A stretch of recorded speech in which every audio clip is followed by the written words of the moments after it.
Good morning, my name is Jemiah, and I'm here to talk to you about models of communication. When thinking about models of communication, what comes to mind?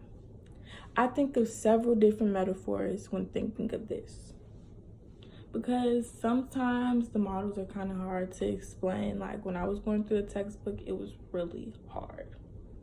But think of different things you do on an elevator. I think this is a simple way to understand a model of communication.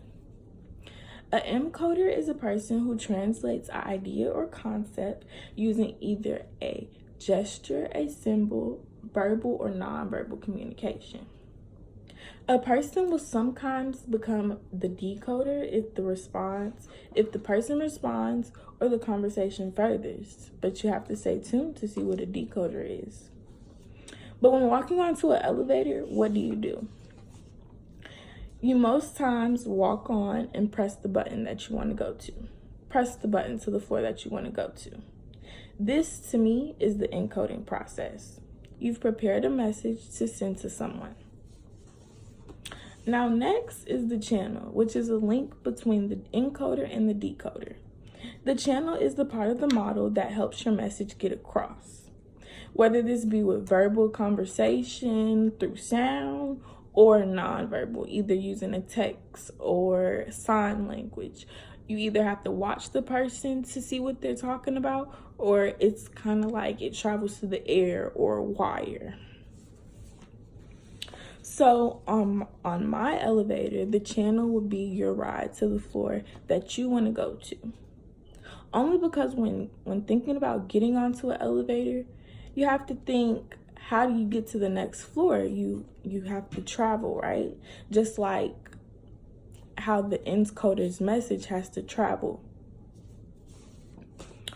Now, a decoder is the person who receives your idea or concept by listening or watching, using whichever type of communication that you sent it in.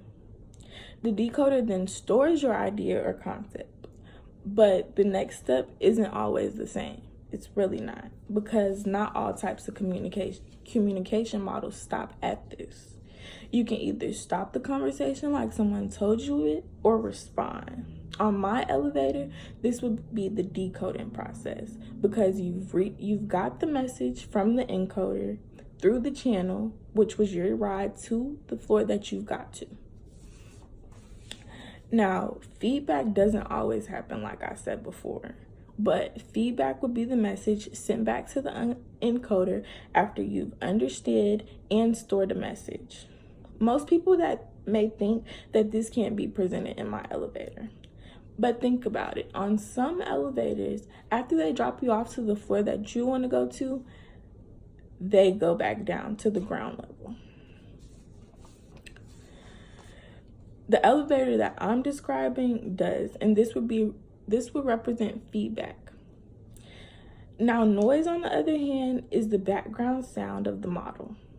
This could be others talking, an annoying noise, an echo, any form of noise in the background through the process of this. In my metaphor, this would be the elevator saying first floor, second floor, third floor, however many floors that the building has that your elevator is traveling on. Now, not everyone understands the fancy models of communications. All you have to do is find something relatable to you to use in place of it, and then you can understand. Now, my example was an elevator. What's yours?